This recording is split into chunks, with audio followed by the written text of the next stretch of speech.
Salut à tous, c'est Nagui. On se retrouve aujourd'hui pour une nouvelle vidéo et une nouvelle série de vidéos parlant de légendes, mythologie et histoires venant de mangas ou animés. Pour ce premier épisode, on va parler de la légende de 1000 rues d'origami. Dans certains mangas ou animés, vous avez peut-être remarqué des personnes qui essayent de faire 1000 rues ou apportent même juste une rue à un malade pour qu'il se rétablisse vite ou pour lui souhaiter bon rétablissement. On peut le voir par exemple dans Silent Voice. Et je vais vous donner l'origine de ceci. Déjà, un origami, c'est quoi? C'est un pliage de papier qui représente un objet, un animal ou toute autre chose fait avec du papier.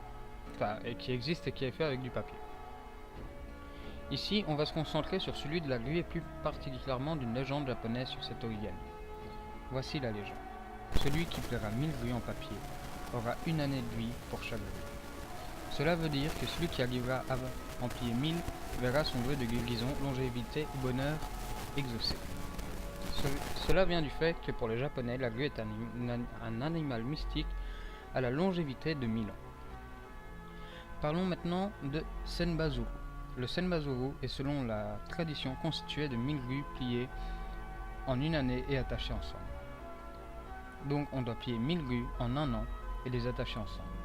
On doit le réaliser pour une personne proche et faire une prière à chaque grue terminée, puis l'offrir à cette personne pour avoir son vœu de santé, longévité, amour ou bonheur exaucé. Son pouvoir est plus fort lorsqu'il est le travail d'une seule personne, car les efforts demandés sont beaucoup plus importants.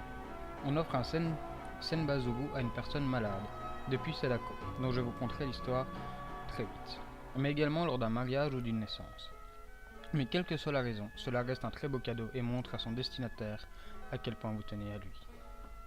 Voilà pour la légende globale. En gros, ça encadre toute la légende des 1000 rues faite en origami. Et maintenant, j'aimerais aussi vous faire part d'une histoire vraie et touchante qui est en relation avec cette légende. Une très belle histoire. Cette histoire, c'est celle de Sasaki Sadako, une fillette née près du pont de Misasa à Hiroshima. Elle s'appelle Sadako Sasaki. Elle est devenue, avec la grue en papier, un symbole pour la paix. Le 6 août 1945, Sadako se trouvait à 2 km à peine de l'explosion d'Hiroshima. La plupart des personnes qui se trouvaient dans l'entourage ont été tuées, mais elle ne semblait pas être blessée. Jusqu'en 1954, elle a eu une enfance normale et joyeuse, et s'en lança même dans la course à pied de compétition. Après un relais qu'elle a remporté auprès de son équipe, Sadako a eu des vertiges et se sentait très fatiguée. Avec le temps, les nausées s'estompèrent et elle accusait la fatigue de l'effort sur le coup. Néanmoins, des incidents du même type se reproduisirent et deviennent de plus en plus fréquents. Si bien qu'un jour, le vertige la fit tomber, la mettant dans l'impossibilité de se relever. Elle fut alors transférée dans un hôpital de la Croix-Rouge et le diagnostic révéla une leucémie. À l'époque, cette maladie était considérée comme le mal de la bombe atomique. Sa meilleure amie Shizuko lui conta alors une ancienne légende japonaise, la légende des 1000 rues. Cette légende dit que si l'on confectionne 1000 grues en origami, un vœu nous est exaucé, son vœu à elle, guérir, afin de pouvoir reprendre la course à pied. Ses parents, inquiets, venaient souvent lui rendre visite pour parler et l'aider à faire ses origamis. Après avoir plié 500 grues, elle se sentait mieux. Les médecins dirent qu'elle pouvait rentrer chez elle pour quelque temps. Mais après moins d'une semaine, elle se sentit de nouveau mal et dut retourner à l'hôpital. Sadako est morte le 25 octobre 1955, à l'âge de 12 ans. Elle avait plié ses grues avec tout le papier qu'elle pouvait trouver, allant même prendre les étiquettes de ses flacons de médicaments. Elle en avait plié au total 644. Ses camarades de classe et ses amis furent profondément touchés par son histoire et décidèrent de finir les 1000 grues. Ils décidèrent aussi de continuer d'en faire pour récupérer de l'argent auprès des écoles japonaises, afin de construire une statue en l'honneur de Sadako et tous les enfants touchés par la bombe. Désormais, au parc de la paix d'Hiroshima, une statue de Sadako orne un piédestal en granit, tenant une grue en or dans ses bras ouverts. Au pied de celle-ci, on peut y trouver cette inscription. Ceci est notre cri, ceci est notre prière pour construire la paix dans le monde.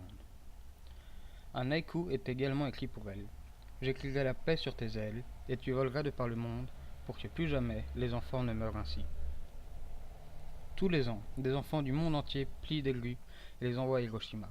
Les origamis sont disposés autour de la statue. Grâce à Sadako, la grue en papier est devenue un symbole international de la paix. Il existe une adresse où on peut envoyer nos grues à Sadako.